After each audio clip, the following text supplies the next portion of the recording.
How do two men, experts in the logic of circuitry and radio waves, end up lying still on a desolate hillside, wearing masks crafted from lead, while the city below remains blissfully unaware of the transformation unfolding above them? They didn't just walk to their deaths, they walked to a destination they believed would change everything. If you are watching this right now, I want to ask you something. How much of history do you think is actually true? Because what you are about to hear was never meant to reach you. These are the classified files, the buried evidence, and the forbidden stories that powerful forces spent decades trying to erase. If you are someone who refuses to accept the official story, you are in the right place. Subscribe to the Dark History Files and join thousands of truth seekers uncovering what history tried to hide. Welcome back. This is the Dark History Files, and today we expose a truth that was never meant to be told. Long before the mystery gained a name, there was only a quiet hill standing beyond the crowded rhythm of Rio de Janeiro. Thick grass spread across uneven ground, interrupted by clusters of weathered stones and scattered shrubs that had settled there over countless seasons. Narrow footpaths curved through the landscape without clear purpose, shaped by occasional visitors rather than careful design. From a distance, the hillside appeared ordinary, yet its isolation gave every rise and shadow a quiet presence that seemed older than the nearby city itself. Walking across the slope offered an experience that shifted with every step. Warm air carried the scent of damp earth mixed with wild plants growing beneath the tropical sun. Insects filled the silence with restless patterns of sound, while distant traffic drifted upward as a faint reminder of ordinary life below. The breeze changed direction without warning, brushing through tall grass before disappearing again, leaving each small sound unusually clear against the open hillside and inviting quiet attention to details easily overlooked. As the years passed, the hills slowly gathered stories without asking for them. Local residents occasionally climbed its slopes for simple reasons, searching for a better view or following familiar trails through the vegetation. Others arrived because they had heard fragments of unusual accounts passed between neighbors and family members. Every visit added another layer to the place, not through dramatic events, but through quiet conversations that lingered long after people had returned home, allowing curiosity to settle where certainty never quite reached. For those willing to pause, the hill seemed to invite a different way of looking at the world. It was not frightening because of anything clearly visible, but because it encouraged questions that resisted simple answers. A landscape can become part of history long before history recognizes its importance. Standing there, surrounded by ordinary ground and open sky, it became possible to sense that certain places quietly collect human stories until one unexpected moment reveals that they have been waiting all along. The hill carried another name among many local residents. It was known as Vintem Hill, a place where everyday geography slowly blended with whispered reputation. Children sometimes heard older relatives mention strange lights appearing after sunset. Hikers spoke of unusual moments that felt difficult to describe once they returned home. None of these stories followed the same path, yet together they created an atmosphere that quietly separated the hill from countless others surrounding Rio de Janeiro. The region around the hill reflected two different worlds existing side by side. Below, the expanding city moved with familiar purpose as buses crossed busy streets. Homes filled narrow neighborhoods, and daily routines continued without interruption. Above, the hillside offered a slower rhythm shaped by changing clouds, shifting sunlight, and the steady growth of wild vegetation. Looking down from the higher ground, the distance between ordinary life and quiet isolation seemed far greater than the map itself suggested. During the middle decades of the 20th century, Brazil experienced a growing fascination with ideas that stretched beyond accepted explanations. Newspapers regularly published reports about unidentified lights, mysterious encounters, and strange discoveries that captured public imagination. Spiritual movements also attracted increasing attention, encouraging discussions about hidden knowledge and unseen forces. These conversations reached towns and neighborhoods across the country, allowing extraordinary possibilities to enter ordinary homes without demanding complete belief from those listening. Against that wider background, Vintem Hill gradually became connected with rumors that refused to disappear completely. Some visitors claimed they had noticed unusual flashes moving silently through the evening sky. Others believed the location possessed a special quality that encouraged reflection or heightened awareness. Even those who rejected such ideas often admitted the stories were difficult to ignore after spending time there. Reputation does not always grow from evidence alone. Sometimes it develops through repetition, carried from one quiet conversation to another until a landscape begins to hold meaning beyond its physical form. What makes places like this especially intriguing is the way expectation quietly shapes perception. A traveler arriving with no knowledge of the hill might see nothing beyond grass, stone, and distant views stretching toward the city. Someone carrying years of local stories could walk the same path and notice every unexpected sound or unfamiliar shadow with greater attention. The landscape itself offered no explanation. Instead, it reflected whatever questions each visitor carried upward, creating an invisible partnership between memory, imagination, and the silent ground beneath every careful step. By the early 1960s, the hill had become more than a destination for casual walks. It quietly attracted people whose interests reached beyond ordinary recreation. Amateur photographers searched for unusual views across the surrounding landscape. Nature enthusiasts explored its winding paths. Others arrived with less visible reasons, hoping the quiet setting might offer space for reflection, meditation, or private conversations away from the constant movement of the city below.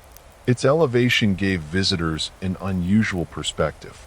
Looking outward, neighborhoods stretched across the valleys while distant mountains softened beneath changing light. Looking inward, however, the hill seemed to encourage careful observation of smaller details.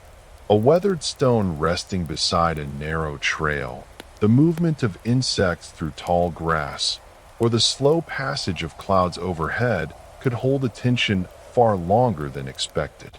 Time felt measured less by clocks than by shifting sunlight and lengthening shadows. Stories connected to the hill rarely appeared dramatic when told individually. Someone might remember hearing an unfamiliar humming sound that faded before its source could be found. Another person recalled seeing an unexpected glow beyond the trees after dusk. Others dismissed such moments as natural misunderstandings shaped by darkness, weather, or distance. Yet these quiet accounts continued circulating through local communities, each one adding another thread to a growing collection of unanswered observations that no single explanation could fully gather together. Unlike famous landmarks marked by monuments or historic plaques, this hillside earned its identity through memory rather than official recognition. There were no signs directing visitors toward mystery. No guide explained where unusual events had supposedly occurred. Everything depended upon stories exchanged between neighbors, friends, and relatives. Each retelling changed slightly, preserving uncertainty instead of removing it, allowing imagination and lived experience to exist side by side without ever reaching complete agreement. That uncertainty became one of the hill's defining qualities. Many mysterious places gain attention because something extraordinary is clearly witnessed. Vintem Hill followed a quieter path. It asked almost nothing from those who arrived except patience and observation. Some people left with pleasant memories of a peaceful landscape overlooking Rio de Janeiro.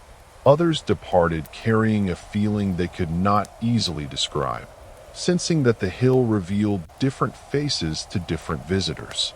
Long before history attached a famous mystery to its slopes, the location had already become a place where unanswered questions seemed surprisingly comfortable. As interest in unusual phenomena quietly spread across Brazil, certain landscapes began attracting attention for reasons that had little to do with geography alone. Vintem Hill gradually became one of those places. It was not officially celebrated, carefully protected, or widely advertised. Instead, its reputation moved through conversations that carried a sense of quiet confidence, as though each storyteller believed there was something meaningful hidden within the ordinary appearance of the hillside, even if no one could fully explain what that something might be. The hill also possessed a quality that historians often notice in places connected with unresolved events. Long before a famous incident occurs, people sometimes remember scattered moments that seem insignificant on their own. A brief encounter, an unusual observation, a forgotten remark shared over dinner. Only much later do these fragments begin to gather around a larger story, encouraging people to search the past for signs they had never considered important. Memory has a remarkable habit of rearranging itself once mystery enters the picture. Visitors who climbed the slopes during daylight often described a landscape filled with ordinary beauty rather than fear. Sunlight reflected from distant buildings while birds crossed the open sky above the surrounding forest. The ground offered uneven paths that rewarded careful footing instead of haste. Yet as afternoon slowly shifted toward evening, familiar shapes changed with the fading light. Rocks appeared larger than before. Trees gathered deeper shadows. Distances became more difficult to judge, allowing simple features of the landscape to feel unexpectedly unfamiliar without becoming dramatic or threatening. This quiet transformation did not depend on supernatural explanations. It reflected something deeply human. Every landscape changes as light changes, and every observer notices different details depending on time, expectation, and experience. Vintem Hill seemed especially suited to this gentle uncertainty because it offered few clear landmarks to anchor the eye. Attention drifted naturally from one small detail to another, creating space where ordinary perception could become unusually reflective. No one standing there during those peaceful years could have imagined that the hill would soon become linked with one of Brazil's most enduring mysteries. Its grass continued growing beneath seasonal rain. The narrow paths welcomed occasional footsteps.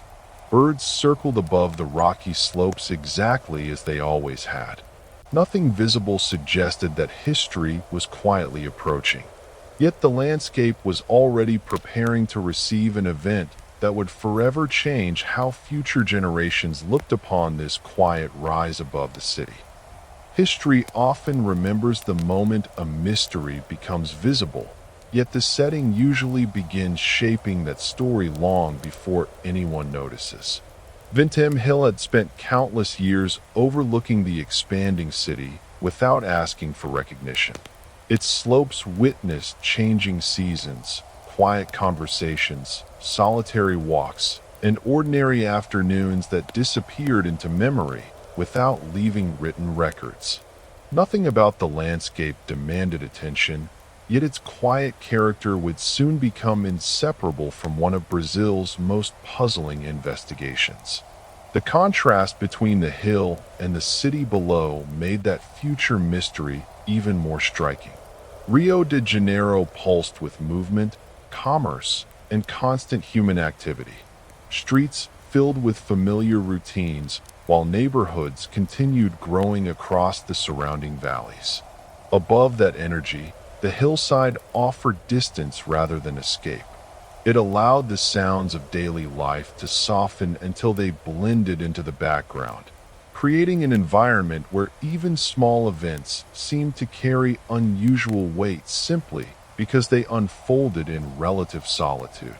Every unresolved case has a beginning that appears ordinary before hindsight transforms it into something significant. At this stage, there were no investigators climbing the paths, no newspaper headlines attracting national attention, and no unanswered questions waiting for generations of researchers. There was only a quiet landscape, shaped by weather and time, carrying an identity built from local memory instead of official history. The hill existed as it always had, unaware that its name would soon travel far beyond the surrounding communities. Soon, ordinary routines will intersect with this overlooked place in a way that no witness could have anticipated. Two men will leave home believing they are following a simple plan, carrying everyday expectations into an unfamiliar destination. Their journey will not begin with fear or confusion, but with purpose that seems entirely reasonable. The hill that has silently observed countless passing days is about to receive two visitors whose final hours will transform an isolated landscape into a mystery that continues to resist explanation decades later. As you listen, keep this in mind. For these men, the city below was a prison of logic, but the hillside above? That was where they hoped to find the impossible. In the city of Niterói, across the bay from Rio de Janeiro, two electronics technicians prepared for what appeared to be another ordinary day. Their names were Miguel José Viana and Manoel Pereira de Cruz. Both men were known as dependable workers who repaired televisions and radios, occupations that demanded patience, precision, and practical knowledge. Nothing about that morning suggested their routine would become part of one of Brazil's most enduring unsolved mysteries. The day unfolded with familiar sounds and quiet purpose. Doors opened onto neighborhood streets where conversations drifted between nearby homes. Shops welcomed early customers while buses carried workers toward their destinations.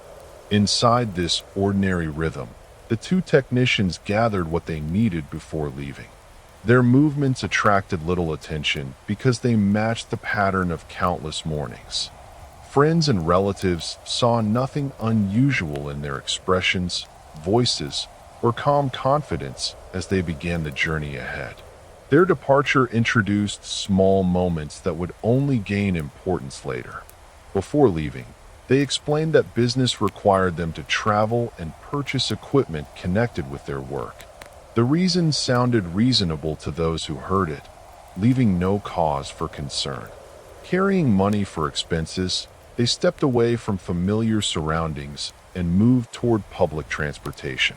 Each decision appeared ordinary at the time, becoming significant only after later events encouraged investigators to retrace every known step. Looking back, it is tempting to search these final ordinary hours for hidden warnings or forgotten clues. History often invites that habit because outcomes reshape the meaning of simple choices. Yet those closest to the two men remembered something far more human. They saw experienced professionals following a believable plan, expecting to return after completing another routine task. The mystery had not yet revealed itself. It waited quietly beyond the horizon of an entirely normal morning, concealed within the comfort of everyday expectation. The journey began without drama. Public transportation connected neighborhoods across the region, carrying office workers, students, shoppers, and tradesmen through the familiar movement of the day. Miguel José Viana and Manoel Pereira de Cruz blended naturally into that flow. They were not traveling in secret or attempting to avoid attention. Their destination lay ahead like any ordinary business trip, marked by practical purpose rather than mystery. Nothing in their appearance suggested that strangers would later remember seeing them at all. As they moved farther from home, the ordinary details of the day quietly accumulated. Tickets were purchased. Conversations rose and faded around them as passengers entered and left the vehicle. Vendors called out to passing customers near busy streets, offering food, newspapers, and small household items. The technicians continued forward with measured confidence, carrying themselves like men who expected the day to unfold according to plan. Their routine behavior gave no reason for concern among the people sharing the same journey. At one point, they stopped to purchase waterproof raincoats, despite the weather offering little indication that heavy rain was approaching. The purchase appeared unusual only after investigators reconstructed the timeline. At the time, a raincoat was an ordinary item that attracted little notice. People bought practical clothing every day for reasons that never required explanation. The shopkeeper completed the sale, watched the two men leave, and continued serving other customers, unaware that this simple transaction would later become one of the most discussed moments in the entire case. Witnesses would eventually describe the technicians as calm, polite, and focused. They did not appear anxious or hurried. There were no visible disagreements between them, no signs of confusion, and no indication that they felt threatened. Their behavior reflected quiet confidence, suggesting they believed they understood exactly where they were going and why. That impression would become increasingly significant because it challenged later theories claiming they had been forced into circumstances beyond their control.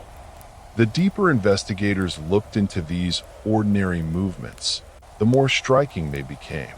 Every bus ride, every purchase, and every brief conversation represented one of the last confirmed pieces of a journey that would soon disappear into uncertainty.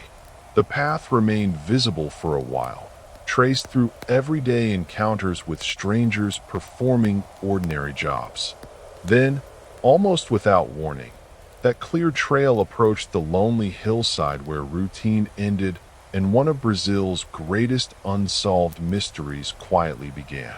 The final confirmed hours of the journey were shaped by brief encounters that seemed too ordinary to remember. A waitress later recalled serving the two technicians as they paused before continuing toward the hillside. They ordered bottled water, spoke very little, and behaved with quiet courtesy. Nothing about the meeting suggested urgency or distress to everyone around them. They appeared to be two professionals taking a short break before completing the purpose that had brought them there. Small details from these witness accounts would later receive extraordinary attention. Investigators carefully compared memories, searching for anything that might reveal a hidden intention or unexpected change. The technicians were described as composed and attentive. Their clothing was neat, their conversation restrained, and their actions consistent with men following a plan they already understood. Even after decades, these simple observations remain valuable because they represent the last reliable impressions formed while the two men were still alive. After leaving the cafe, their route became less certain. The familiar streets gradually gave way to quieter surroundings where fewer people could observe their movements. The journey no longer unfolded in busy public spaces filled with passing witnesses. Instead, each step carried them closer to the isolated slopes of Vintem Hill. With every kilometer, opportunities for independent confirmation became fewer, allowing certainty to fade into possibility. The investigation would later struggle to bridge this widening gap between known fact and unanswered question. No evidence suggests that the technicians wandered aimlessly or appeared lost. Everything known about their behavior points toward deliberate movement. They seem to know where they intended to go, even if that destination has never been fully explained. This quiet sense of purpose remains one of the case's most intriguing features. It challenges the idea of a spontaneous decision and instead hints at preparation, suggesting the events ahead may have been expected by the two men, even if their expectations remain forever beyond our reach. There is something deeply unsettling about the final ordinary moments before a mystery begins. They rarely announce themselves as significant. A short conversation, a purchased drink, a calm walk toward unfamiliar ground all appear unremarkable while they are happening. Only later do they become precious fragments of history, examined repeatedly in the hope that one overlooked detail might finally illuminate the path that disappeared beyond the last reliable witness. From the last confirmed sighting onward, the story entered a different kind of silence. The technicians moved beyond the places where everyday life naturally records itself through familiar witnesses and routine encounters. No one could later describe the conversations they may have shared as they approached Vintem Hill. No reliable account explained what they expected to find there. The ordinary chain of observation ended quietly, leaving investigators with a timeline that grew increasingly uncertain the farther it reached beyond the city streets. This absence of information has shaped the mystery as much as any physical evidence discovered later. Historians often work with documents, photographs, and official records that connect one event to the next. Here, those connections suddenly became fragile. The journey could be traced with reasonable confidence until a certain point, then the record narrowed into scattered possibilities.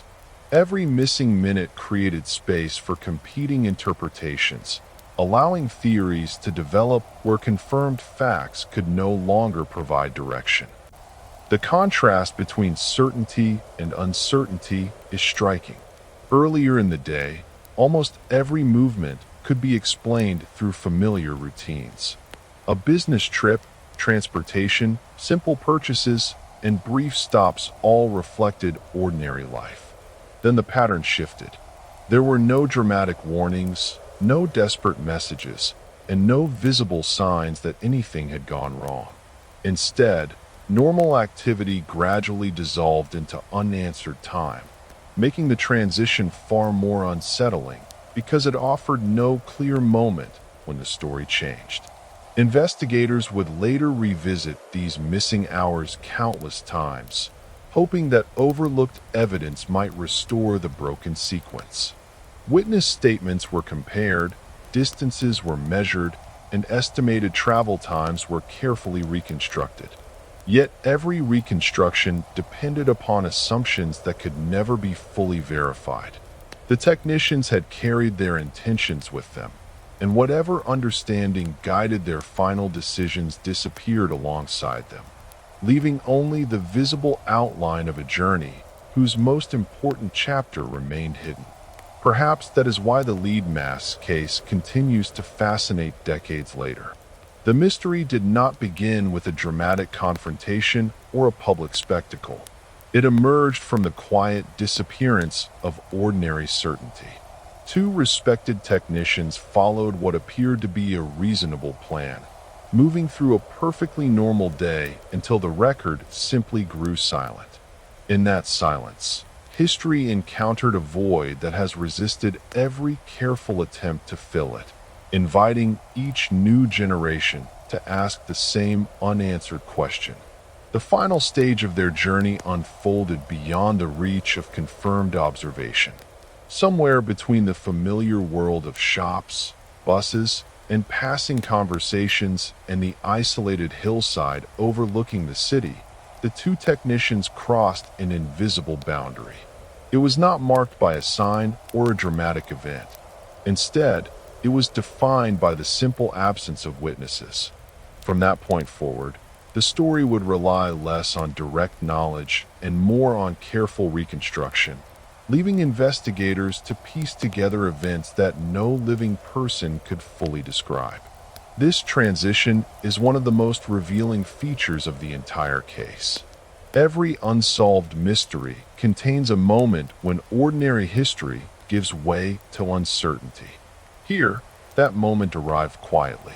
The technicians did not vanish from a crowded street or disappear during a violent confrontation. They continued along a route that appeared entirely voluntary, carrying with them a purpose that seemed clear to them alone. Their confidence remained visible until the very end of the known timeline, making everything that followed even more difficult to understand. When investigators later examined the case, they found no convincing evidence that the two men had expected danger during the journey. Their preparations suggested planning rather than fear. Their behavior reflected intention rather than confusion. Whatever destination awaited them, they appeared willing to reach it. That simple observation has challenged nearly every explanation proposed over the decades. It suggests that the answers may not lie in sudden violence or chance encounters, but in an objective that both men believed was worth pursuing to its conclusion. The next chapter begins where certainty finally disappears. A quiet hill outside Rio de Janeiro will soon reveal two bodies resting side by side beneath the open sky. Around them will be objects that seem ordinary until viewed together, when they begin forming one of the most perplexing collections of evidence in modern criminal history. Before investigators ask how the two technicians died, they will first confront a more unsettling question. Why did two experienced men choose to come to this lonely place at all? Think about the irony. Two men who spent their lives fixing radios and televisions, now heading into a place where they would eventually stop transmitting themselves. The discovery began on the upper slopes of Vintem Hill, where uneven grass covered patches of exposed stone overlooking the distant skyline of Rio de Janeiro. Resting side by side were the bodies of two adult men dressed in formal suits despite the warm Brazilian weather. Their shoes remained neatly in place. Their clothing appeared carefully arranged, and there were no immediate signs of struggle around them. At first glance, the scene suggested quiet order rather than the confusion usually expected at the sight of an unexplained death. The hillside carried familiar sounds as people slowly gathered nearby. Wind brushed through tall grass while insects continued their steady rhythm across the afternoon landscape.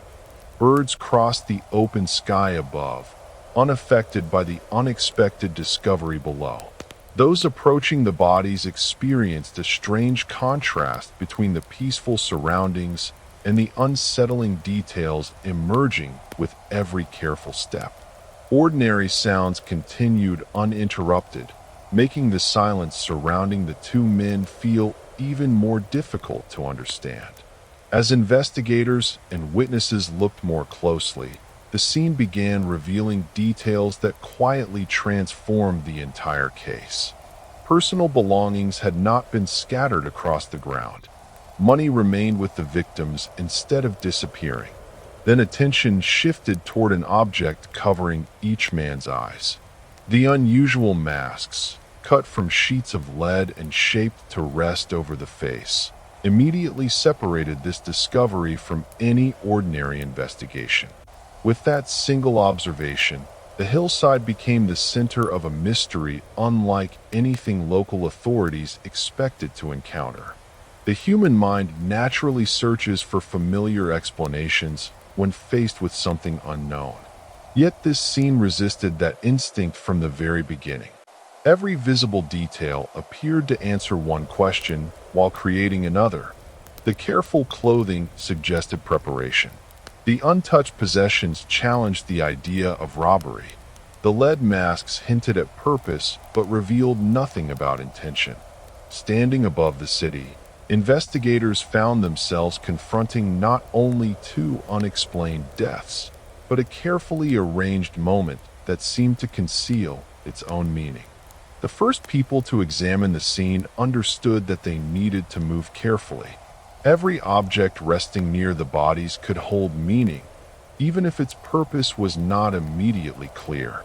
The two men lay close together, suggesting that whatever had happened involved both of them in nearly the same moment. There was no obvious indication that either man had attempted to flee. Their final positions appeared composed rather than chaotic, encouraging investigators to question whether the scene reflected deliberate preparation instead of sudden panic. Attention soon turned to the condition of the victims themselves. Their formal suits remained relatively neat despite the uneven hillside, reinforcing the impression that little physical struggle had taken place. Nothing about their appearance suggested a desperate attempt to defend themselves against an attacker. This quiet absence of visible violence immediately complicated the investigation. Detectives were accustomed to searching for broken branches, disturbed ground, or damaged clothing. Here, those familiar signs offered very little guidance, forcing the investigation toward more subtle observations. The lead masks became the most striking feature of the entire discovery. They were not elaborate pieces of equipment or professionally manufactured devices. Instead, they had been cut into simple shapes from thin sheets of lead, carefully formed to cover the eyes while leaving the rest of the face exposed. The masks contained no straps to hold them in place. They appeared to have been positioned deliberately, serving a purpose that investigators could recognize only as unusual, not as understandable. Their simplicity made them even more unsettling because they resisted easy interpretation. Nearby, several personal belongings remained exactly where they had been left. Cash had not been taken. Watches and other possessions were still present. The absence of theft weakened one of the most common explanations for unexplained deaths. If robbery had not motivated the event, investigators would need to search elsewhere for answers. Every untouched object quietly narrowed one possibility while opening several new ones, making the investigation increasingly complex with each careful observation. As word of the discovery spread, curiosity expanded beyond the immediate scene. Those who heard the first reports struggled to imagine how two respected electronics technicians had come to rest on an isolated hillside, wearing formal clothing and strange metal masks. The physical evidence offered certainty only about what could be seen.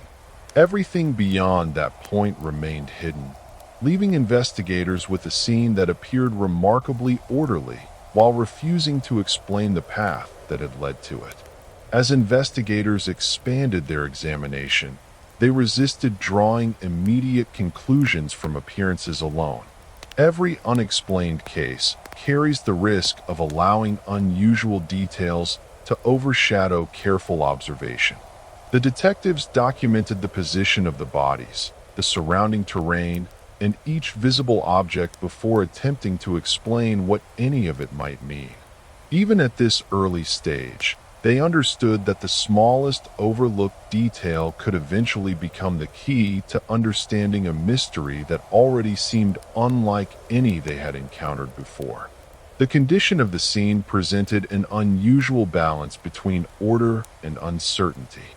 The ground surrounding the victims showed no obvious signs of a violent confrontation. Nearby vegetation had not been heavily disturbed, and nothing suggested a desperate struggle across the hillside.